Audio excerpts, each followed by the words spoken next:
Here we go. Here we go. Good evening. Good evening. Good evening, Tegan. Okay, so you here at Cat with your cat, and we're ready. Good to hear. Drip check. Drip check. I see you here. Lovely to hear. Lovely to hear. Okay, so we're going to be starting in about 2 minutes, 3 minutes. Let's see how things go. This is the last. This is the final prep I'm doing for cat theory for the grade 12s. There is nothing after this. So please share this. The grade 11s, they are at 8:30. So I've got two tonight. I've got whatever time I finish here with the grade 12s. And then we're going over to the grade 11s to prep them on prac as well. So yes, we've got about 2 minutes just to share this with everyone. Invite folks, get them in. This is the very last prep that I'm going to be doing with the grade 12s. It's obviously specifically for the IEB because they write tomorrow. And then CAT is done. CAT is done for the DBE learners. Tomorrow, it's done for the IEB learners. Okay, so we still got the cat jokes going. Starting cat with your cat. Oh, love it.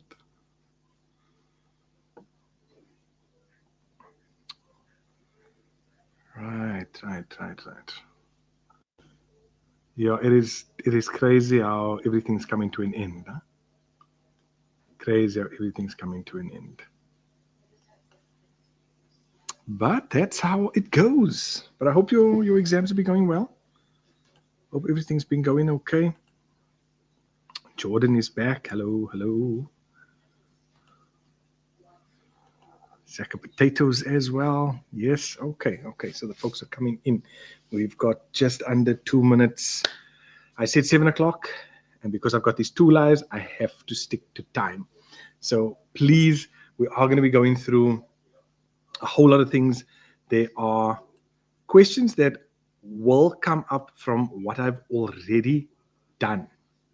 Okay. Hello, Mr. Cat Legend. Hello there. Hope you're well. Um, from here, grade 11, cat is so easy, sir. Lovely to hear. Lovely to hear. I've only got two left. Cat in English. Good luck, everyone. I mean, this is lovely. This is lovely. Well, thank you for asking. It's been a good day. It's been a good day. I've been like prepping up until just before coming in here, making sure everything is on track, Jordan, so we don't have all A's running through the answers again, and yeah, incorporating that DBE paper as well. Okay, nah, not this time. Oh, Wamhambri the goat. Lovely. Oh, guys, for those of you who are finishing tomorrow, for those of you who are saying goodbye to Cat, I would love to hear, your reviews on the paper. I would love to see. I see a lot of these videos where like the folks are showing, the night before that they're like busy studying and they're using these resources. Show people what you're doing. Show people that you were here, you were using these resources and how it helped you afterwards. Okay, right. So here we go. It is 7 o'clock. Well, Jordan, you can do that on any platform you are in, and then just tag me in that, and I'll repost that stuff. Right? I want people to see how you were helped by what we have here, and how they can get helped as well. All right. Okay, so it is 7 o'clock. Here we go, folks. Good evening, grade 12 IEB learners. I hope you are all well. I hope you are psyched and pumped for your CAT theory exam tomorrow. And as I put in the description, it is the last CAT theory paper that you are ever going to write in high school. So, sure. Um, yeah, folks, it is like with the DBE. It got a little bit emotional towards the end as well because we're saying goodbye. And yeah, really happy with everything that we've been able to do over the years. So, with that being said, let me just sort out one or two things here quickly.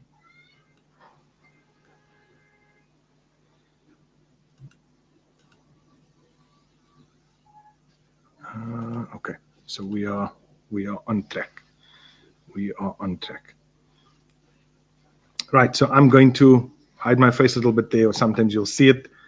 But let's get started into tonight's quiz.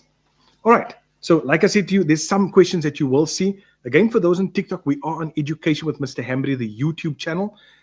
Everything is going to be there. The live is going to be recorded. It is going to be there once the session is done. So let's jump in. And again, like I said, some of these questions are going to be revision from the grade 12 DBE paper as well. So here we go. Here's our first one. So what is the main function of the CPU? And I'm not going to repeat like all of the options, but those of you here on TikTok, just tell me, just give me the flat out answer. Okay. Yeah. They're not going to know what hit them. Okay. So let's see. What are you giving me? What are you giving me? I've got B. I've got B. I've got B. I've got B. Lovely, lovely, lovely. Okay. So we know the main function of the CPU is what? Is to process data. That's why it's the central processing unit. Okay. All right. Let's move on. I'm actually busy with that as we speak. So the CPU, and I'm showing you pictures because guys, you know with the IEB, that one question that asks you for, it gives you 4 pictures, wants to know what it is and its main function. That's why these questions are here. So what does RAM stand for? Come, simple one. What does RAM stand for? Okay, we've got A, we've got A. Okay, Jordan, there's your A. Right, we've got A is running through. Beautiful, beautiful. Okay, so that is random access memory. So we know what it is. Please remember, it is memory. It is volatile. It is a temporary storage area. Right? Temporary memory, and it stores active data. Please, tomorrow, know how to describe this. I say again, I was marking this last year. So what I tell you is what is going to happen when we mark, because I'm marking this year as well. When you talk about ROM, remember ROM is non-volatile. ROM is permanent memory that does what? That stores the booting up instructions. Okay? So please, the difference between RAM and ROM, you must be able to, let me use the word, articulate that. You must be able to put that down on paper. Hi. No, leave that. Leave that. Right, let's keep moving. Let's keep moving. Your SSD, Mila. Yes, we are live on YouTube as well. Education with Mr. Hambry. Come on over. Come on over. Right. Why is an SSD faster than a traditional hard drive?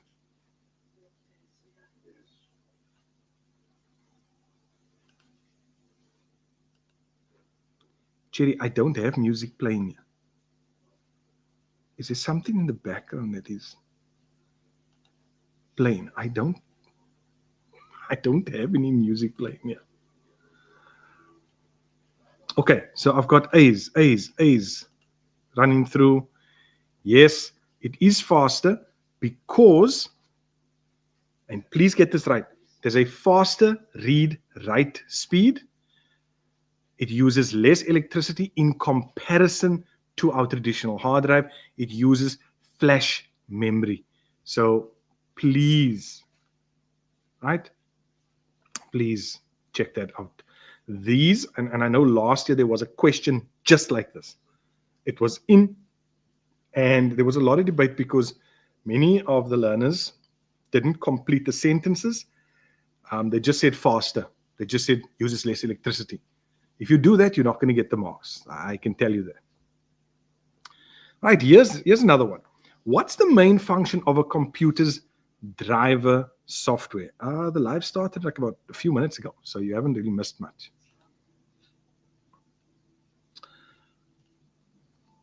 Just invite people to come along. You can actually just go to the YouTube channel. You can actually see while you're thinking of that answer.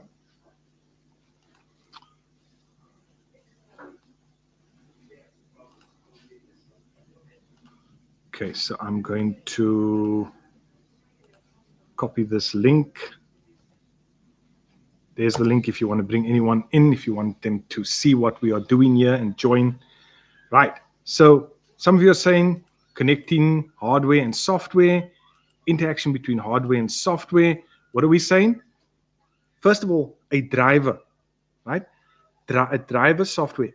It's software. So it's a program. What does that program do? So you can say to them, it's a program.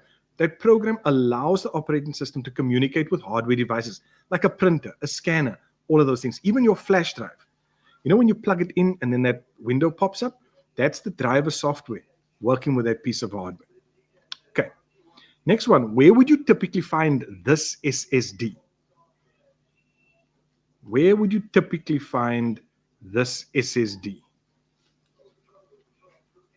I love the interaction. Folks, we're up to 170 live here on YouTube. Bring them in. Remember, last time with the DVE, our target was like 200.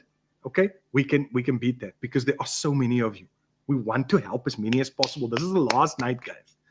Okay, where would you typically find that? I'm getting answers here. Laptops, laptops, laptops. Okay, we would find that on the motherboard. On some motherboards, yes, but typically you would find that in your laptops. Okay, beautiful. Please know the difference between these SSDs.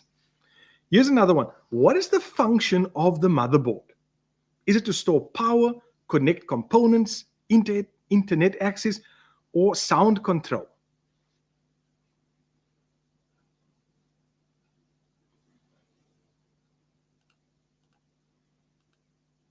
What is the motherboard there for? Right, I see the answers coming through. Connecting components, B. Yes, guys. Yes, guys. Lovely.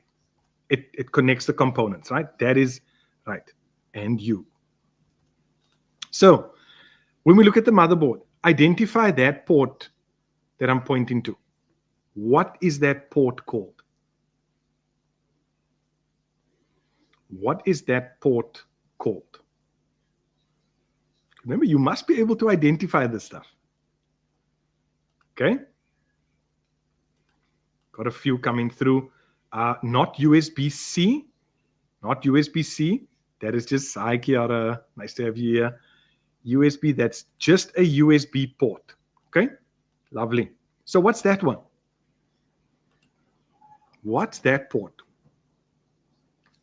Come on, all of you are ready. You know what to do. So when you see that blue port with those holes, what is that for? And I see the answers, yes. Okay, so it's not HDMI. It's going to be our, and it's fine if you don't know, this is where we learn. That is our VGA, our video graphics adapter. Now, why is this important? Because that port transmits video only.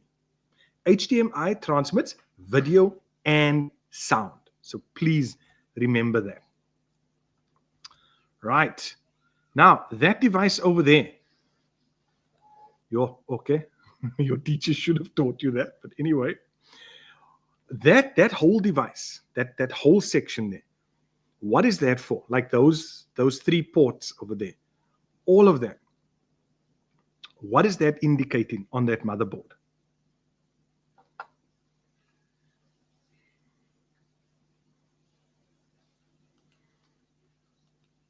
Yes, that is indicating that we have a sound card on this motherboard.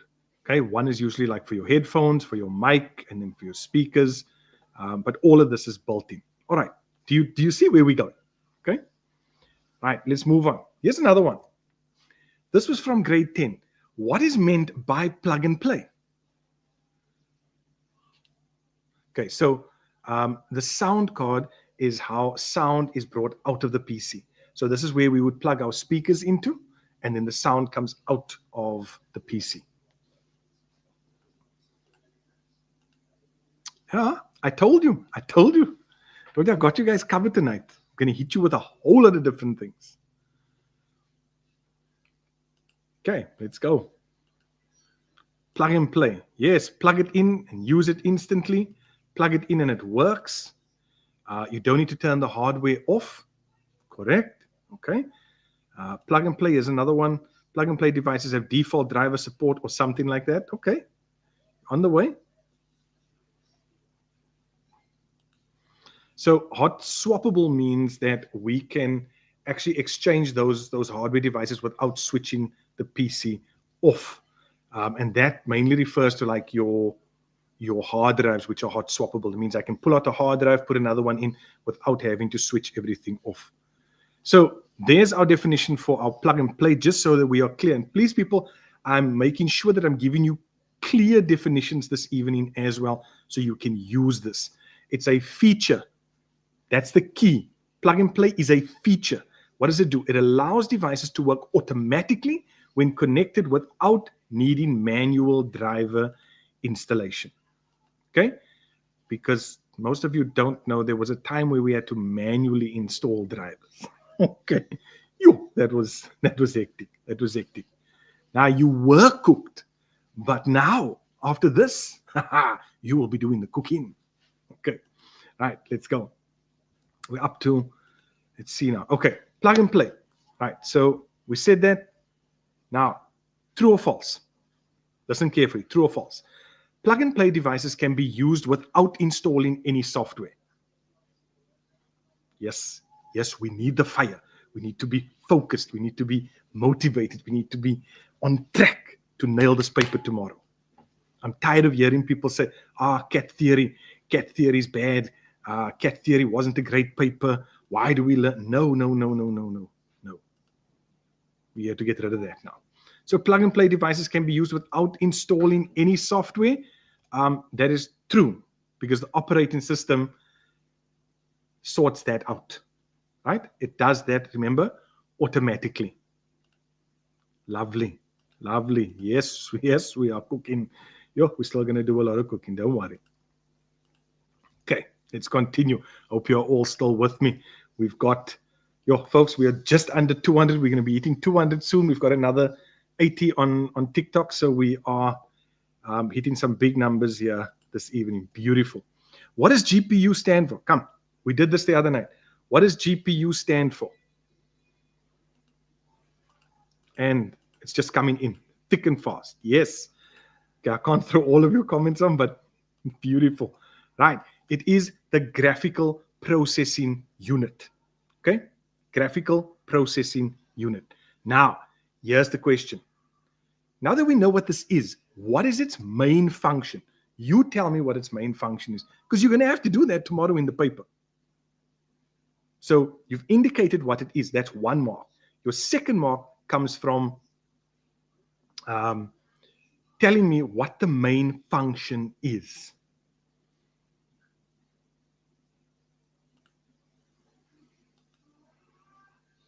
Yeah, we are over 200 now. This is beautiful.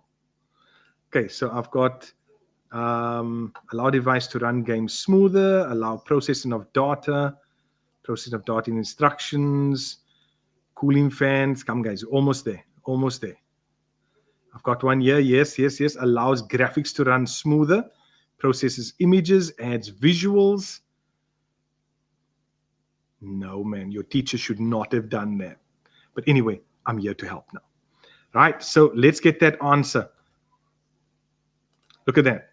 To rapidly, here's the key, rapidly process graphics and display them on the screen. It accelerates like our gaming video, our video editing, whatever we're doing in terms of video processing, it is just accelerating that whole process. Okay? Now, Brock, don't let Emilio say that.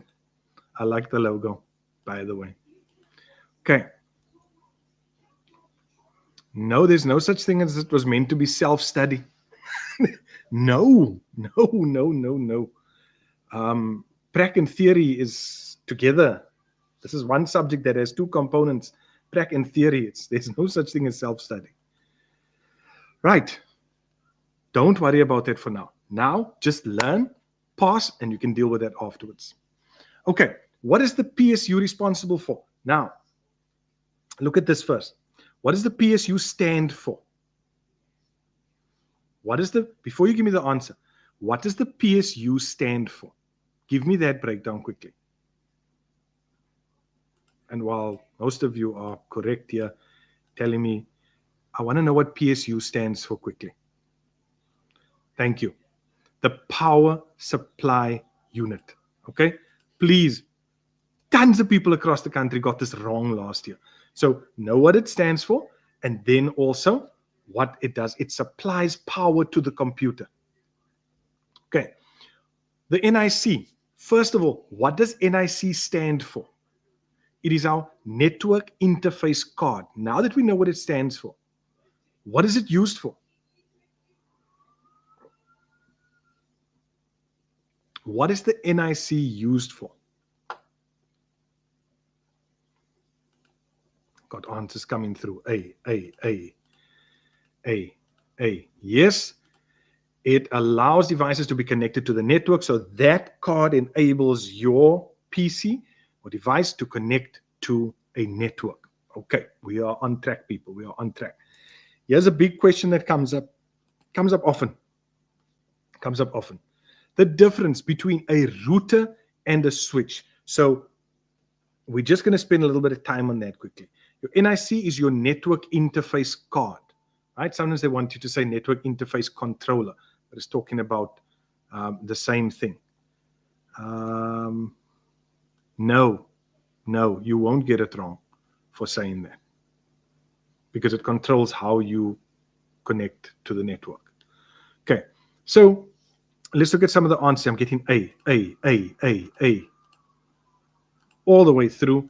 Yes, our router connects networks. And we're going to go into detail on that. A switch connects network segments together. And I used this example the last time. Think of your computer lab at school, right? Or 2 rooms in your house. If one's got a network and the other one's got a network, a switch will connect the 2 rooms together so that it functions as one network. But a router connects your home network to an outside network like the internet. Remember, the internet is a global network. So we're connecting our home area network to a global area network. And that's why a router connects networks and a switch connects segments within a network. I mean, I can't put it any simpler than that. Okay, now here's the one that has come up, and I'm prepping you just in case it comes in. Okay, don't get shocked, because for some of you, it's the first time you are seeing this. Network topologies. So right at the offset, let's just quickly understand, and again, you can go and watch this afterwards. What is a network topology, guys? Okay, here we go. We're talking here about the way computers and devices are arranged in a network, arranged and connected in a network. It shows the shape and the layout of the network, who is connected to who, and how the data is traveling. Okay, yes, for those of you, the IT theory does come in very handy, right? So there are 4 of these that come up. Here are your 4 network topologies. These are the only ones they can really bring up. Now, please remember, we spoke about the physical way, or the arrangement of how they were going to work, and then how the data flows as well.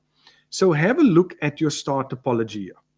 Can you see that in your star topology, you've got a central device, right? You've got a central device. If you're just joining, we are on YouTube as well at Education with Mr. Hembury. Come along there. You can see everything live and interact with us there as well. I've just opened it up here to TikTok as well, so no one misses out. So share this, share that live, guys. Jump in. Right. So here we have computers, and can you see they connected to a central device? So that can be your hub. Okay. All of them are connected to that. So the data flows through that central device. Now already think to yourself, What happens if that central device goes down? Everything goes down. What happens if maybe one of those PCs goes down? Does the whole network go down? No, it doesn't, right? It doesn't. So let's just have a look at how this works. And I hope this is going to start taking grip in your head. Right. So we got the star topology. Know what it is, know how it works, because that's going to help you to answer whatever they give you. Your mesh topology, can you see that there is no central device? So everyone is connected to everyone else. Now, in terms of the network going down, I mean, there's a minuscule chance of everything going down with a mesh. Why? Because everyone will have to go down, right? Because everyone's connected to everyone else. Our ring topology, in our ring topology, each one has a chance to transfer data. So I've got to wait. If I'm this one here, I've got to wait for the next one to say it's okay. Then I get my chance to transfer data, and I can transfer over, but I can only transfer in this order. My bus topology, can you see? Also, there's one line of communication here. It's older cables as well. And with this one, you can have issues in terms of one going down as well. Okay, but your main two that they focus on is your star and your mesh. Okay, do they ask you to draw it? Not really, but just practice it anyway. Right? Just practice it anyway. Okay, there's one. I saw this in a prelim. Yes, yes. Okay, no problem. I will pull up that definition again. There is our definition of what a network topology is. Please, folks, this is something that can come in. Sure, I see we are we heading towards the 250 mark here. Okay, very nice, very nice. I'm loving this because it just means more and more can come in and be helped. Okay, is this the basics for what we need to know tomorrow? Yes, I would say that. I would say definitely. Okay, let us move on. So having said that, having looked at that now, which topology uses a central hub? Come now.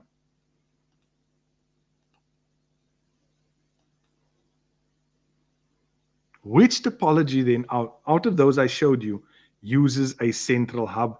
And yes, do you see now? Now that you've grasped it, right? We can see that it is A, okay, our star. And there's another picture just showing you we've got a central hub there. Now remember the difference between this and mesh is that mesh has cables all over to every single PC, no central device. Right, let's move. Here's the next question. Which device connects multiple networks together?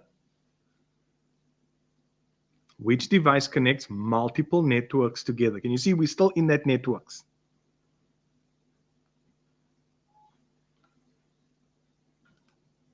All right, so I've got a few here. I had router there as well. A. One or two saying B. Folks, look at the question. The question said connects multiple networks together. What did we say a router does? It connects networks. If we spoke about network segments or different classes, within a network, then we're going to say switch. Okay. Right, here's another one.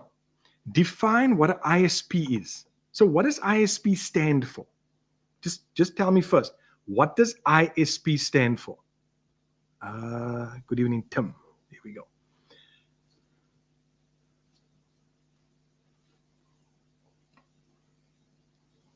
That is our internet service provider. Beautiful. Okay.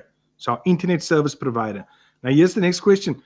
And this is our question here this evening. What is an internet service provider? What do they do? And I had the question, sorry, these comments are coming through so fast here. There we go. It is simply a company, yes, and I'm seeing some of the examples here as well. Metro, Fiber, Rail, MTN, Vodacom. Folks, it is a company that provides users with access to the internet. So that means that it can be anyone like Vodacom, MTN, Access, Rain, any of these, Telkom, all of them. All right. Yes, they have a permanent connection to the internet, and they are selling you monthly access to a portion of that. Okay, so here's another one.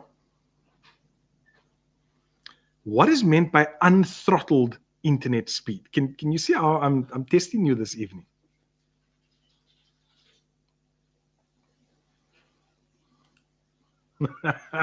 This is grade 12 work. Oh, yes.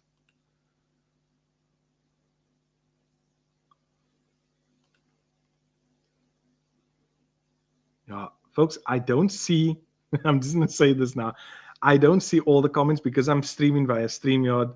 I only see some of the comments that are coming up, and I then throw that onto the stream. If there's anything else going on in the background, I don't know what's happening there. Okay, so I've got some saying here, limitless speed, not slow down, but the ISP doesn't slow internet speed. Speed is constant, uninterrupted internet. Okay, I've got a lot of different answers here. So let's just clear it up. It simply means that our data speed is not slowed down even after reaching a limit. Now, let's just clarify this. Let's say you've got an unthrottled internet line, and they tell you your limit is 2 terabytes for the month. Okay? Then it means that even when you reach that, they still don't throttle your speed or bring your speed down. If you look at many of your internet contracts, you'll see that if you reach your limit, they actually throttle you, which means they limit your overall speed on the network to something usually like 2 or 3 megs from the 50 or 100 megs that you're supposed to have. Okay, so yes, loving the answers here. Beautiful. Okay, what does IP stand for? What does IP stand for? And I see we've hit over 250 on the live now. This is fantastic. Yeah, no, I know.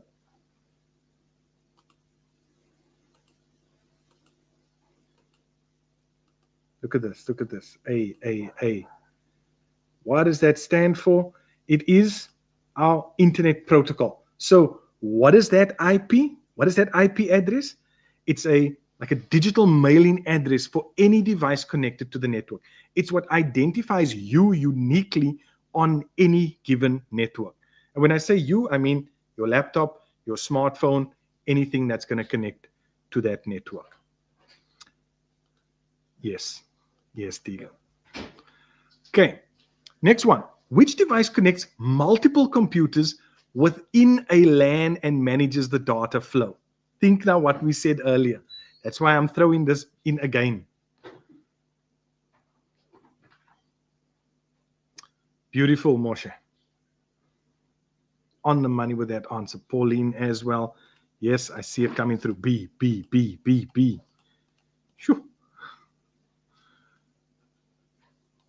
Okay, so that is our switch. You see now, just by talking about this, we are understanding the difference between our router and our switch. Beautiful. I love this, man. I love this. What is a cybersecurity measure, or which of these is a cybersecurity measure? Now, before you jump into the answer, just ask yourself, what is cybersecurity? I'm trying to keep my network secure. So which one of these is going to enable me to do that? A projector? No.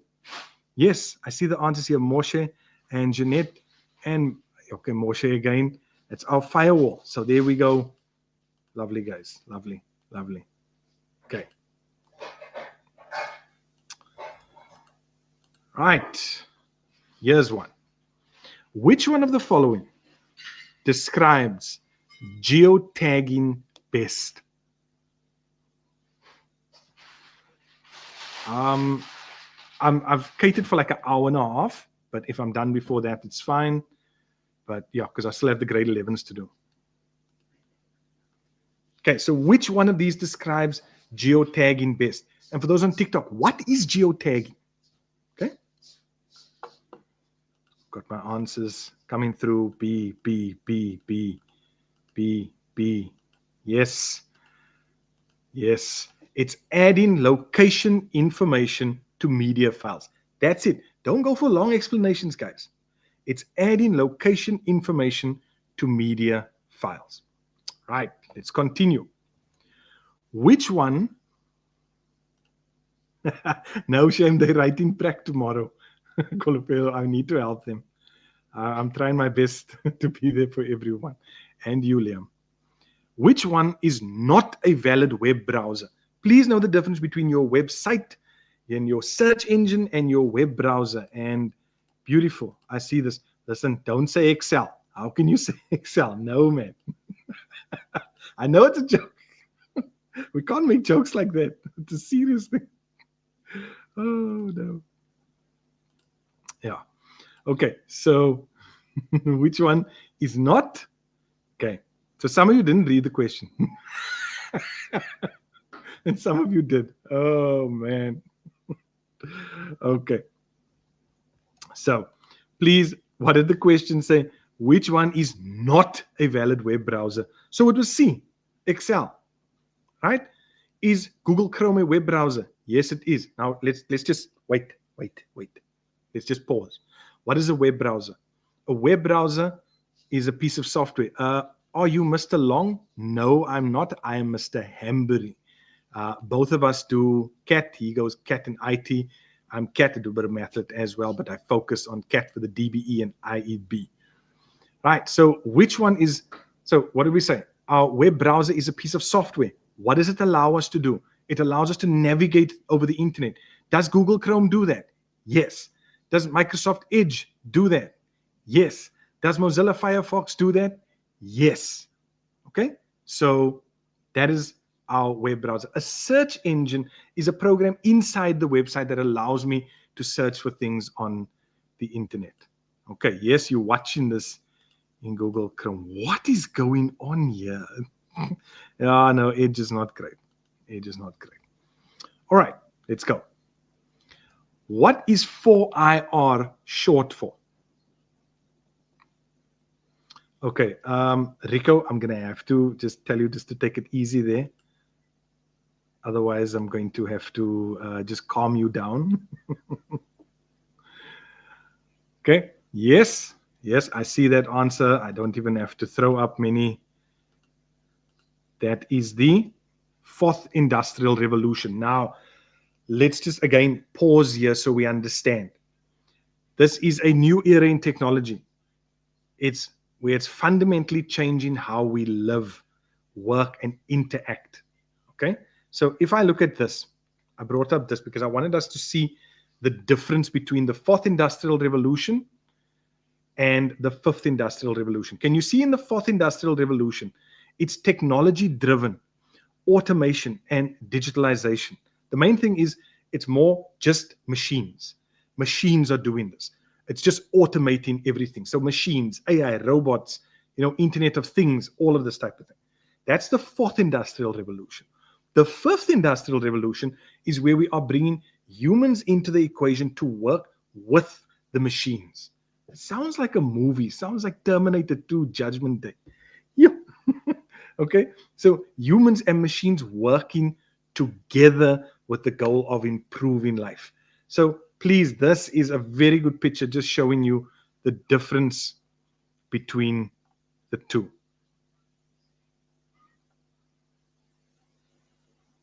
Okay. 802.11. When you see that 802.11 spec, it simply means that the device that's there, the laptop or your phone or whatever, it has wireless connectivity. That's all it says. It'll usually have a letter next to it to indicate the speed as well. Don't worry. You heard of it now. Okay, let's move on. Here's one. The Internet of Things. What is meant by this? I hear this question so many times. So there's your definition. The Internet of Things is just referring to everyday objects that are connected to the internet, collecting and exchanging data to operate more efficiently. For example, and I use this with a DBE, a smart bulb, where you put in your bulb in and the bulb can actually connect to the Wi-Fi in your home, and you can then via an app on your phone connect to that, switch the light on, switch the light off. We're talking about connecting to cameras and things like that as well. So That's what we're referring to when we talk about our Internet of Things. Bro is old, but respect them. Oh, goodness. Save us, Mr. Hambry. Don't worry. Don't worry. We are here. We are here. The lights with the sensors, yes.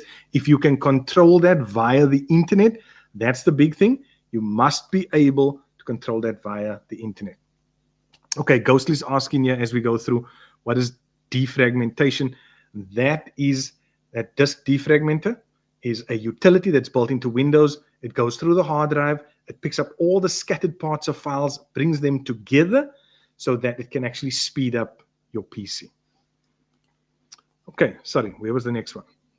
Here we go. Which of the following software is open source? This was a question last year. This was a question last year.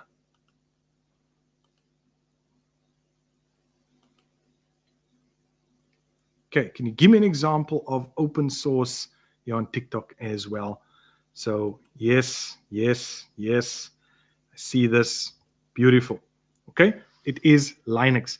Now, there was a question last year that asked, what is the difference between Linux and Windows? And you had to indicate one is free, one is not. Obviously, you're going to use longer sentences than that. Free and one is not. One is one where you can edit the code, Linux. Windows, you can't. The other one is more accepted globally than the other. So please check that out. All right, here we go. Give an example of a cloud service. Okay, I did that. Okay, I'll see what other examples I've got. I think I do have a picture included somewhere as well. What do we have? Oh. Okay, so an example of a cloud service from what I have on the screen, that is B, our Google Drive. If you have any others like Dropbox or anything like that, guys, you can use those. Remember what I said to you? You can use an example that is legitimate. Might not be in your textbook, but it might just be a newer one that the textbook doesn't include. Okay, I did mention the other night also, when it comes to cloud storage and online storage, we're simply talking about storage that is somewhere else. It is on a server somewhere. You connect into it via the internet. That's how you retrieve your data. That's how you upload. That's how you download. The advantages and disadvantages, I would say know those. Okay? Please, this is typical in scenario questions that I'll show you tonight. Right, here's the next one. This one requires two answers. Two answers. Which wireless technology is used for short-range communications? There's your clue. Short-range communication between devices. You got to give me two answers. Okay, so it's Bluetooth, Wi-Fi, LTE, fiber, and NFC. Short-range communication. Thank you. Kamia on the money there. Beautiful. Okay, so folks, it is A and E, which is our Bluetooth, and NFC. That's our near field communication. Okay, let's continue. This is something that came up in the DBE paper. What is the main purpose of using an incognito browser? Okay, some people are asking, what is NFC? It's the technology that allows me to connect two devices by just bringing them near to one another. So most of you know, when you want to use your card or you want to pay and you're going to use your card or your phone, do you have to tap your phone, or can you just bring your phone near to the device and then the process or the transaction happens, right? That's near field communication. Okay, so what is the main purpose of using an incognito browser? Well, it prevents saving the browsing history and cookies locally onto your machine, but browsing is still visible to ISPs. And it's there to browse privately, right? We don't want to talk about browsing history and saving browsing history. So yeah, we will just leave that where it is. Right. Give one difference. This is something that's come up before. Give one difference between fiber and ADSL. Give me one difference. One difference.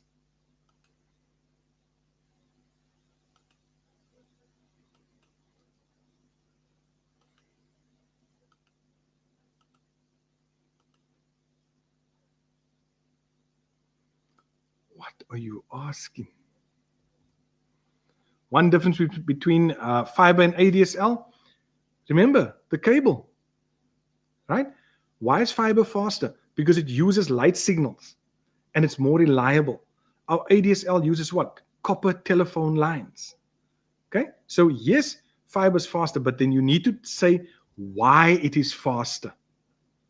You need to give us these details, and this is why I'm showing these definitions here this evening so you can grab hold of these people. Okay, let's move on. Right, what does HTTPS mean?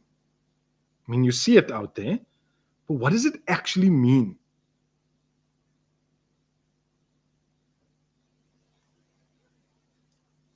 What does HTTPS mean?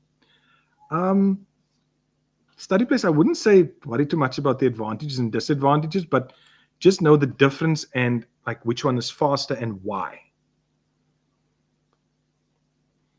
Yes. Yes, Jeanette. Okay, so that's our hypertext transfer protocol secure. That's why you've got the S. What does it do? It encrypts the data between the browser and the website. That is what makes it secure. Okay, that is what makes it secure, people. Because if they ask you that, you've already got the answer here. Right, we're doing well. We're doing well. Got a lot to get through. Name one factor to check when evaluating the reliability of a website. So somebody tells you that, you know what, we want you to go check the information on this particular website. How can we evaluate the reliability of a website? And I don't. Thank you very much. Have I seen it for tomorrow? No. Definitely not.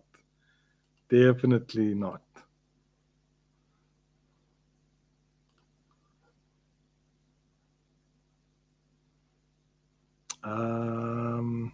Okay, let me just go back quickly.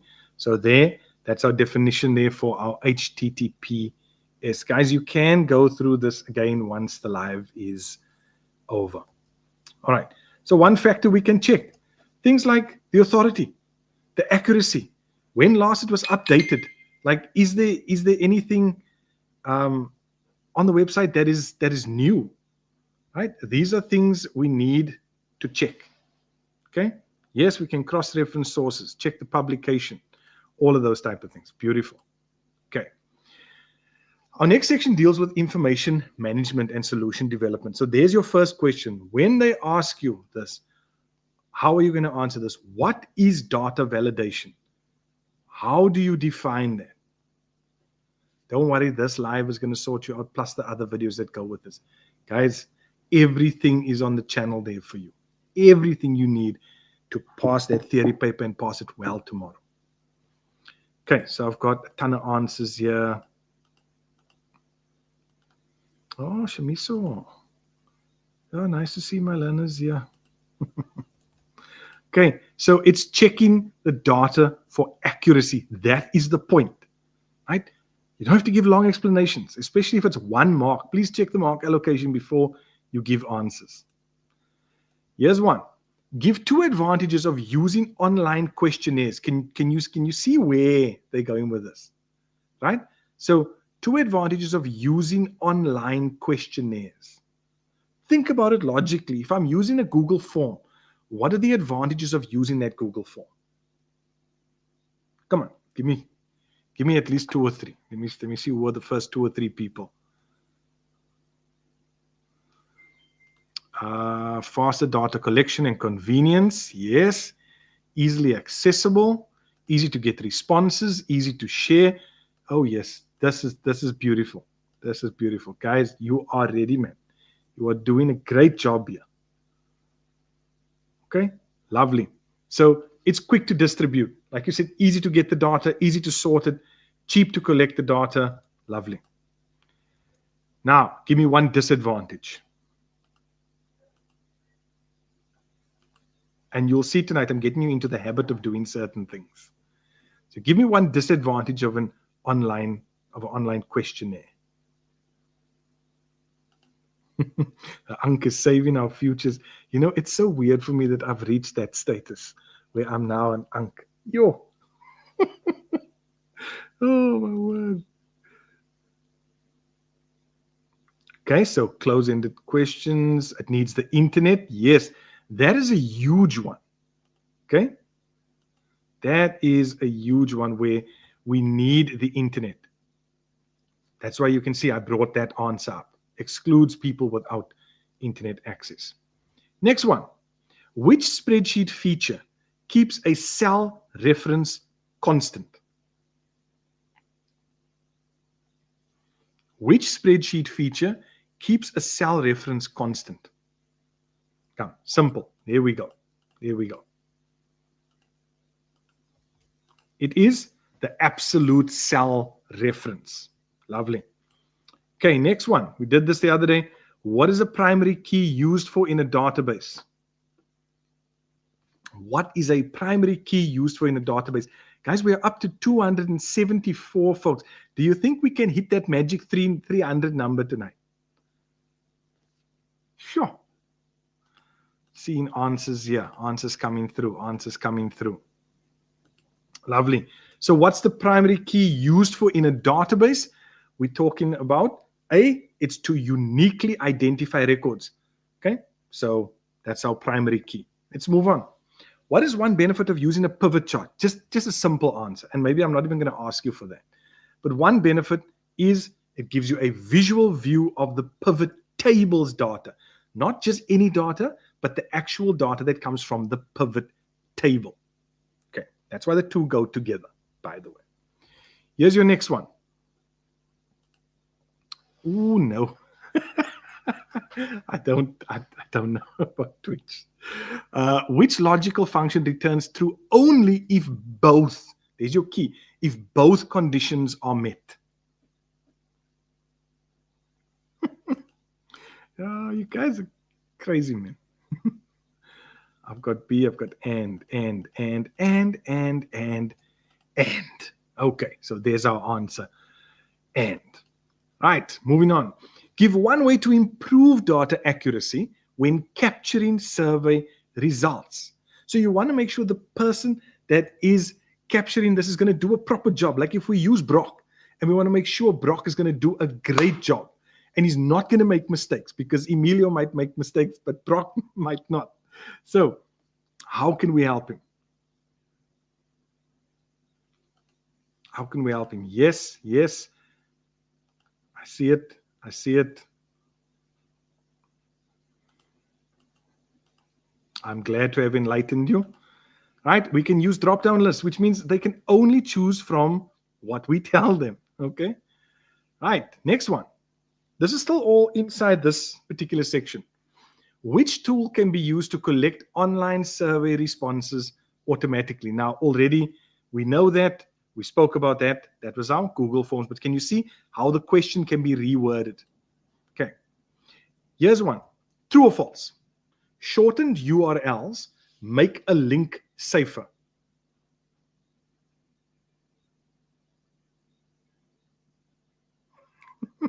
I don't do that. Shortened URLs make a link safer. And we're getting our answer from everyone here. It is false. The URL shortener makes the links shorter, but can hide unsafe destinations. Okay, so it just makes the link shorter, guys. Here's another one. Reliable sources should include the author's name and date of publication. True or false? A reliable source should include the author's name and date of publication. Yes, we're covering everything within IEB. That is true. Lovely, lovely. Okay. So there's been some questions around algorithms as well. So I thought I'll throw this up. I did have it the other night, just defining what, I'm sorry to hear that, what an algorithm is. So it's simply a set of step-by-step instructions to solve a problem or complete a task. And here I've got a little picture just showing you what that is. So when you get a question around algorithms, please just understand what an algorithm is. Okay. Right. The next section we're going into is social implications and ethics. Guys, by now, I think we know what plagiarism is. So I'm going to go past one or two things. Here's a nice one. Define ransomware.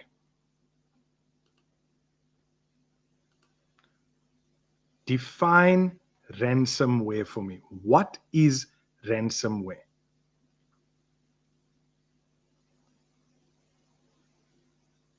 When I take someone for ransom.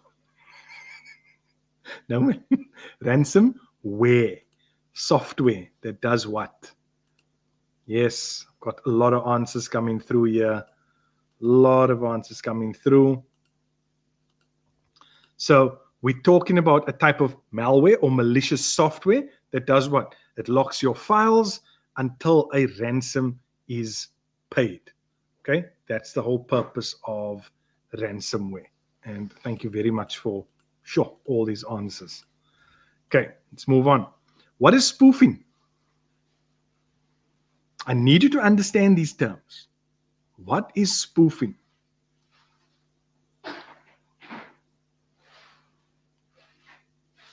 No.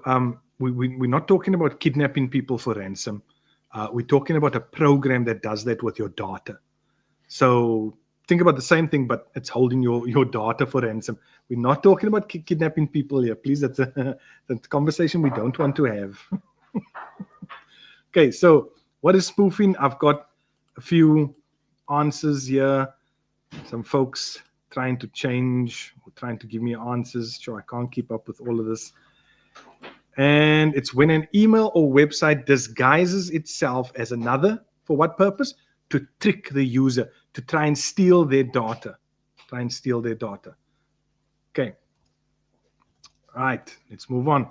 What is encryption? What is meant by the term encryption? And I'm bringing you this, guys, so that you understand fully what is coming. When they throw these words into the paper, you know exactly what they are saying to you. When we talk about encryption, what are we talking about? There's our answer. It's the process of converting information or data into code. That's what encryption is doing. It prevents unauthorized access. In other words, it's keeping our data more secure. Okay? Keeping it more secure. All right. Sure. So, having said that, why is encryption then both a benefit and a risk? You know why? Have a look at this. Because it not only protects your data from hackers, but that encryption can also be used by criminals to hide illegal activity. Okay? Yeah. It's just we just love doing this. We should be done by just before 8:30. So that's why I'm trying to get through a lot of this. Okay, so please, guys, I'm giving you all these definitions here. Go and check this stuff out. I'm going to go past ergonomics and that. Here's another one. Please, when we talk about your digital footprint, what are we talking about? The information you leave online. Whatever you are doing online, that is your digital footprint that you are leaving in place. Again, something that does come up. Okay, I'm going to go past this because some of these things I've actually got in the scenarios and I'm just watching the time as well. Okay, here's our next question. Why is a strong password important?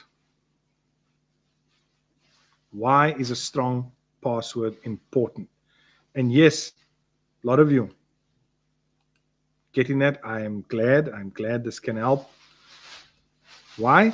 Because it can protect against unauthorized access. That's why you want to have a strong password, not your dog's name or your boyfriend's name or girlfriend's name, right? No, Pauline, correct. So people can't guess it. Okay.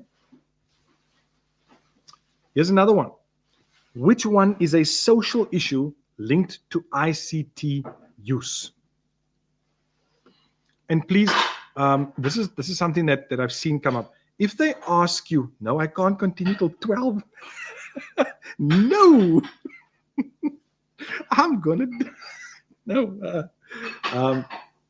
So when it comes to passwords, please, it must be a minimum of 8 characters. A minimum of 8 characters. Okay. Right.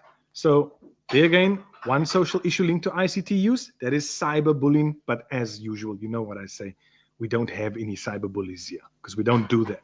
We respect one another too much to do that. Okay. What's the main goal of data privacy? Jordan, you want to FaceTime me in the exam? I wonder how you're going to get your phone in. No, no, no. Okay, what is the main goal of data privacy? Getting a lot of answers there. That is to protect personal and confidential information, to prevent people from accessing your things. Yes. Privacy. Yes. Lovely, guys. Lovely, lovely. Okay, having said that, you know that there's an act in place to do that, which is the POPI Act. Can anyone tell me, just for a bonus point, what does that stand for? What does POPI stand for?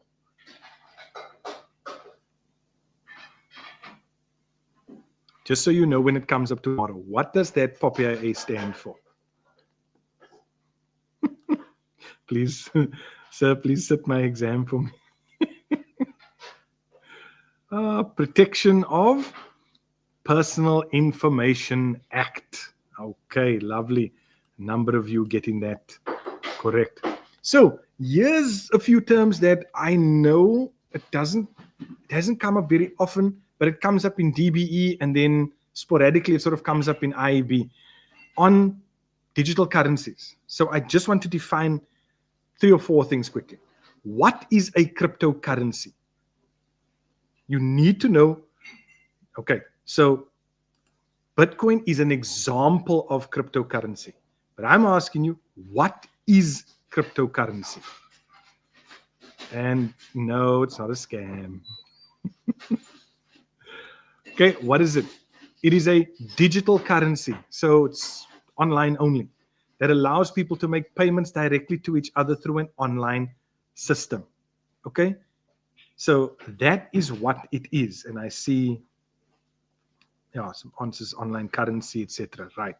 So you need to know what it is. Then Bitcoin is an example of that. So our next question is then, what is Bitcoin? Okay, you need to know these things. I'm giving you everything this evening.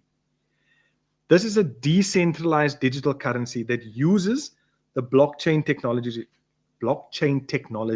So the blockchain technology is what Bitcoin works off of.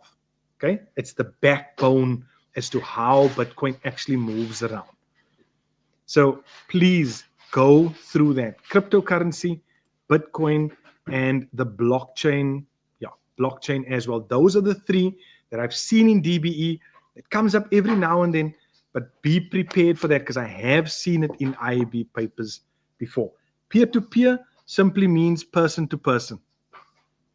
So the whole idea behind cryptocurrency was that you and I can exchange value without anyone in between. Like I don't have to go through a bank.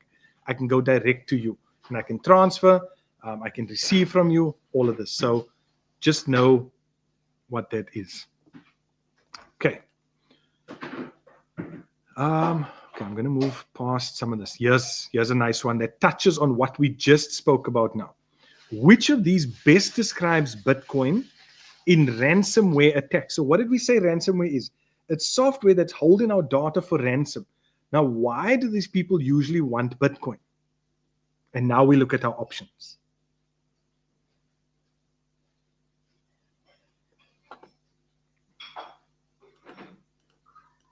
No, nobody's fighting anyone else. Some of you kids make me laugh. Yes, it's used because it's an anonymous payment method.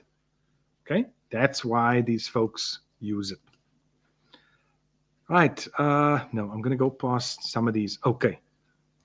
Now, please, please, please pay attention because these are the two big ones. These are the two big ones. Our integrated scenarios. People, please, with our integrated scenarios, let's just understand something. I've put these in place for you.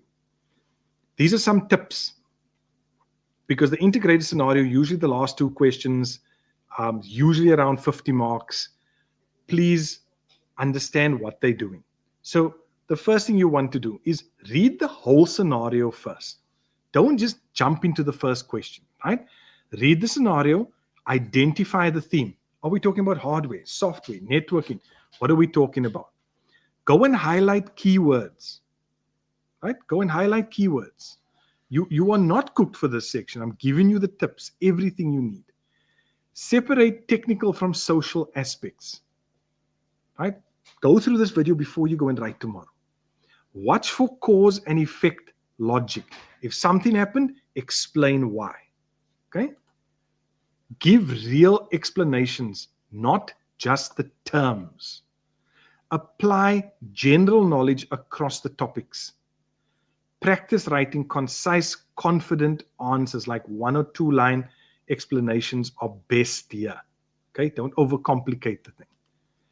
Use examples wherever possible, because what we do is, as we mark and we read through, we see this, and then if you give us an example and maybe your wording wasn't okay here, we can go back and actually understand what you were trying to say. So it does help you. All right, please, guys. So let's look at, I'm going to look at a few scenarios, but I just want to touch on this. This is a typical question that comes into DBE. It has at times come into the IEB as well. I'm just prepping you for everything.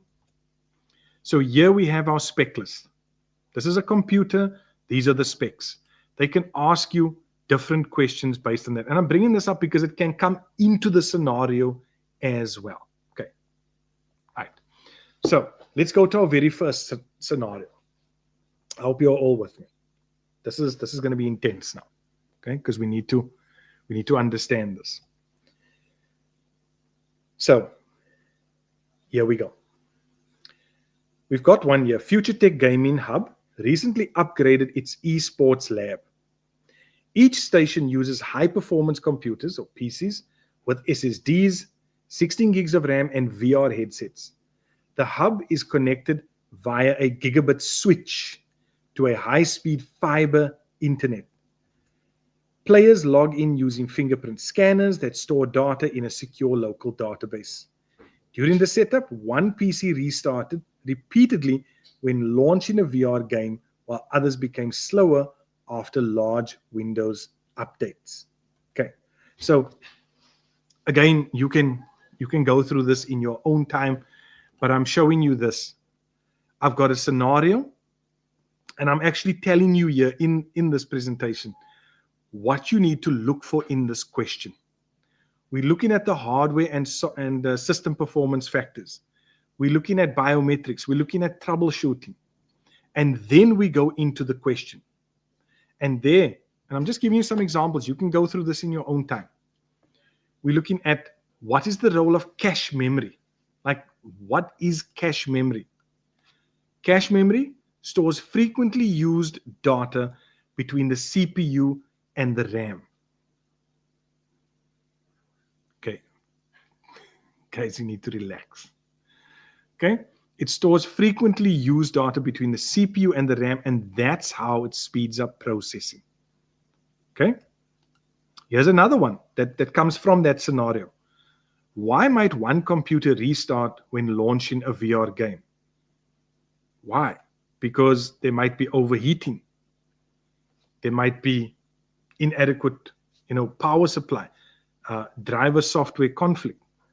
If you want to ask a question, by all means, just pop the question in as we go in along, and we'll see how we can get this. Okay, folks, if we're gonna have those who are going to cause hassles here, I'm just gonna kick you out. I'm just gonna ban you. That's all. And I don't want to have to do that. Okay, I'm not that person to do that. We're here to learn. We're here to have a good time learning. So let's just be respectful of one another and with one another. And yeah, because it's not good. Okay.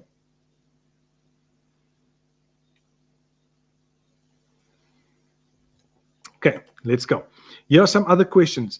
Again, based on this scenario. So you need to answer the question to the scenario. What is one advantage of a fingerprint login? So you're not just going to tell me, well, the fingerprint login is more secure. More secure for who? Well,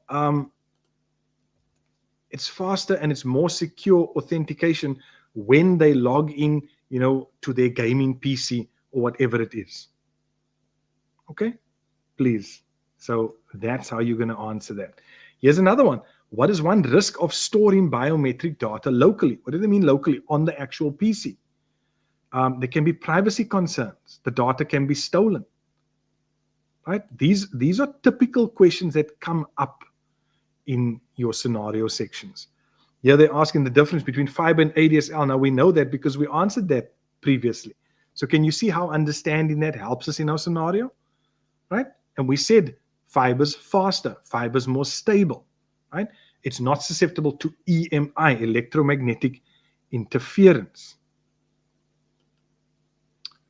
It is, but it usually only requires like 1 mark, 2 mark answers. So it's not like they're asking you for paragraphs in terms of your answers. Look at this one. Suggest one way to improve system performance.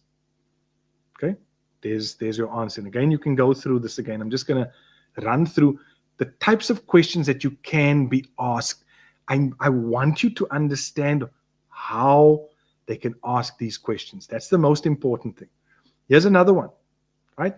Here's another whole scenario here. Look at this one. This one focuses on drones, and they're talking about drones being used over farms. They take photos, they sync those photos to different servers, and here they say one drone lost its Wi-Fi link mid-flight, and another uploaded images to the wrong project folder. The company wants to tighten security, rename folders systematically, and train staff on best practices for cloud use. So what are we seeing coming through here? We're seeing cloud computing coming through here. Okay, we're seeing cloud storage coming through here as well. We're seeing synchronizing files. What does that mean? It means keeping versions of files automatically updated between devices and the online storage. Okay, got a question here between spooling. So spooling is when you send a print through to the printer, it goes into the printer's memory, and it sits there waiting to be printed, right? Whereas your virtual memory is where a portion of the hard drive space is actually used to work as RAM. So that's what they call it, virtual RAM. Okay. VR and AR, remember, virtual reality and augmented reality. So virtual reality is where I'm putting on a headset, I'm immersed in a whole new world, and augmented reality is I'm still seeing the real world, but there are digital things that are being added to that. And I always think of Pokemon Go. I always think of that. Thank you. Thank you. All right, let's keep going. So here are the types of questions you can get with this. Give one reason a drone might lose connection to the laptop mid-flight. Now, you might ask yourself the question, but now wait, why am I getting this question? This is not in the textbook. Well, it is, because how's the drone connecting to the laptop? Via Wi-Fi. So your issue is with Wi-Fi, and there we go. It could be the range, right? There could be the weather. Can you see how you're answering this now? Right? Could be weak signal. It could be interference, anything like that. They mentioned naming conventions. Please, this is a naming convention that you can use for your files and folders when it comes to these type of questions.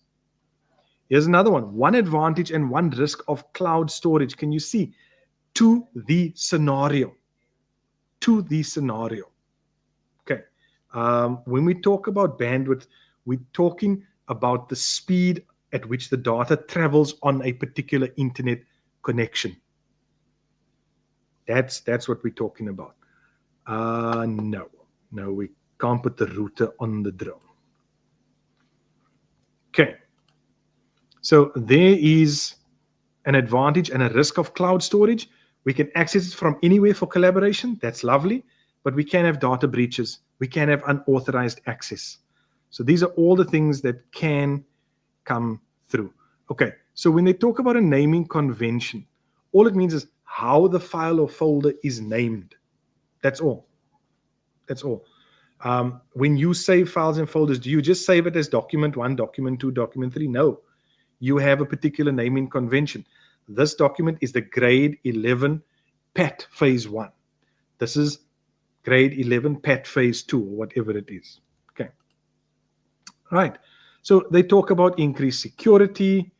You can see different ways they can make the website more accessible.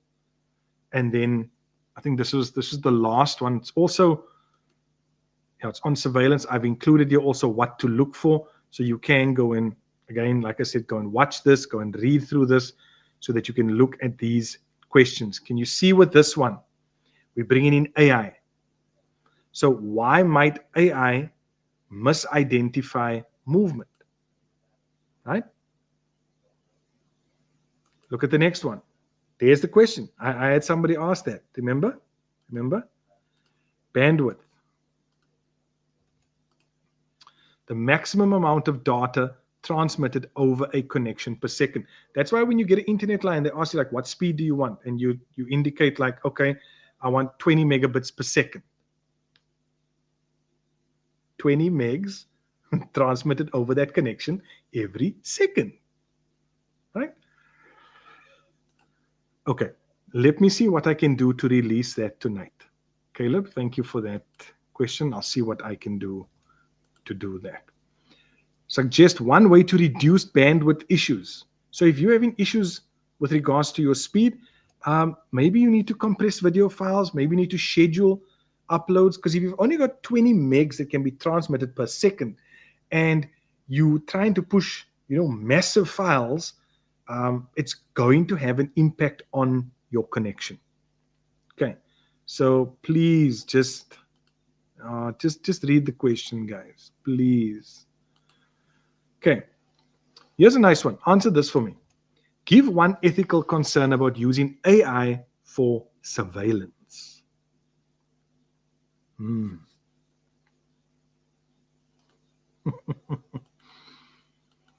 Remember, yes, this is important. You can get an IPO question, right? That's our input processing output question. So remember, that question works like this. And let's use the scenario of getting someone's phone number. Okay. So if you want to get somebody's phone number, what happens? And they will give you a scenario. They'll tell you that you are at a party, you've met someone, and you want to get their number. So talk about this process using the IPO explanation, your input, processing, output. So input would be what? Input is you've given your phone and the person is actually typing in their number. You actually have to say that. The person's typing in their number. The processing is what? Where the phone is checking to see if this number is already saved. Once they save the number, the result of that processing is then our output.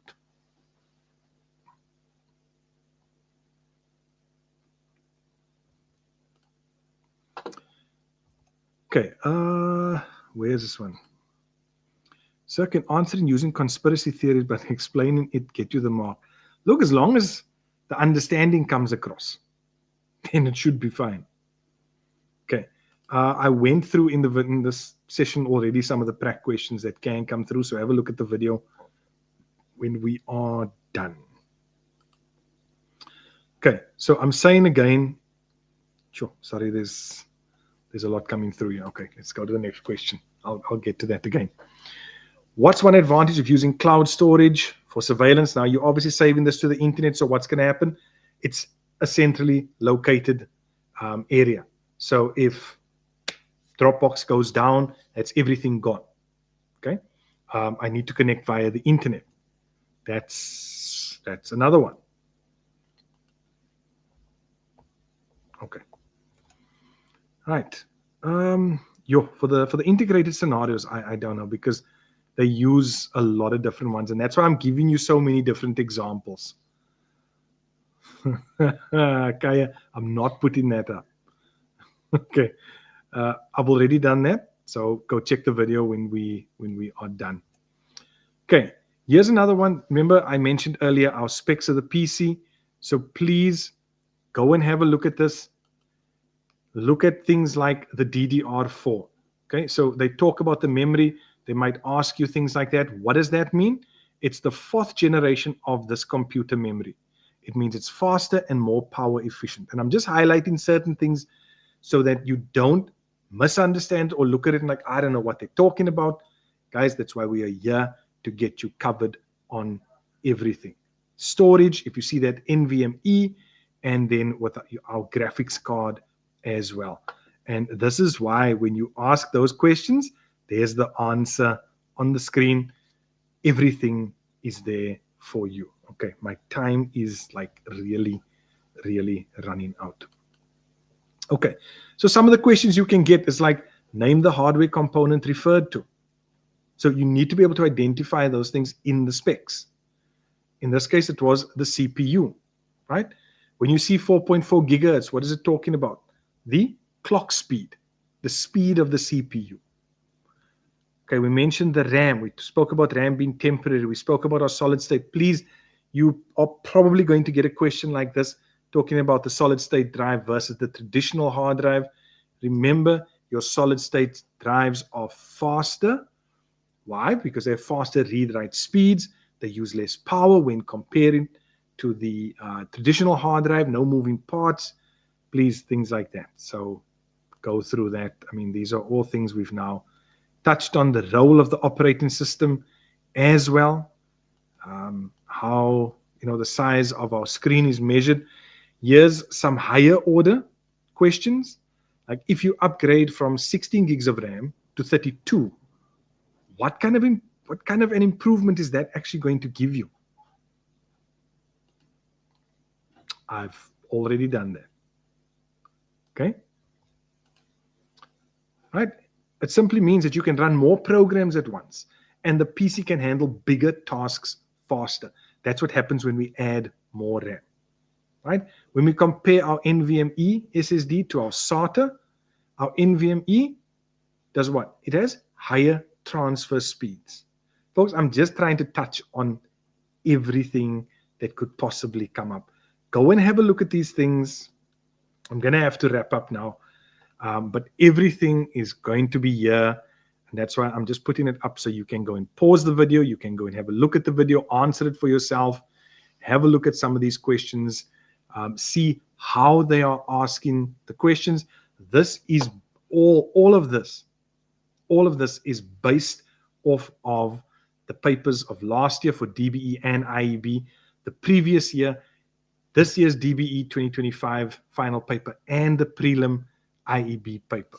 So please remember things like when they ask you to define, to describe, to explain, to distinguish, to compare, to discuss, to evaluate, to analyze, to justify, and to recommend. Please, please, please go through that. I have also included here, and obviously this is just going to be in the recording, a bonus scenario question as well. This is a lot more detail, but go through this, have a look at it, have a look at the questions, see what I'm asking, see where we are going. All right, go through the video, go and pause this. I'm just going to throw this up on the screen so you can go and have a look at it. You can go and pause it. There's another one as well that I've included here for you. Guys, I'm trying to just give you everything I possibly can. So as we wrap up, I think that really covers everything that I needed to get through with you tonight. I hope you've been helped with this and that we are now ready for our cat paper. Okay, right? There's a third one. I, I put so much together for you because I wanted to give you everything possible, every possible question that could come up. You've got lots of time, but you need to go and rest after this.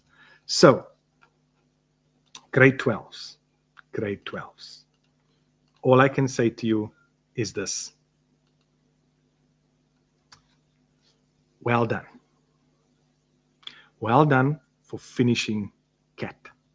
Well done on completing this final prep now. Okay? All I can say to you is I want to just wish you everything of the best. Everything of the best. Thank you very much for all your support over the last few years. Thank you for the messages, the emails, the comments, the likes, everything. Everything. I really, from the bottom of my heart, I really appreciate every single one of you. It's because of you that this channel has done the things it's done. And next year, we want to do even more. So, again, thank you so much for your journey in CAT, for being here. I wish you everything of the best. We don't want to start with that. Otherwise, yeah. I'd love to know how it goes. I'd love to know how it goes. And yeah, pop a video, tag me in it, let me know how it goes. Let me see what your prep was and what you thought of the prep as you finish that paper. But this marks the end of your CAT journey. And all I can say is God bless. Everything of the best for tomorrow's paper. Please read. Guys, remember, yeah, we learn, we grow, and we excel. And I want to see great things from all of you, not just for CAT, but in your lives as well. I'm going to keep you in prayer tomorrow, a special prayer just for all of you before you write. So have a good evening. Go and relax. You can look through this again. But folks, thank you for everything. And God bless. This is Mr. H for the IEB CAT Theory Final. Good night.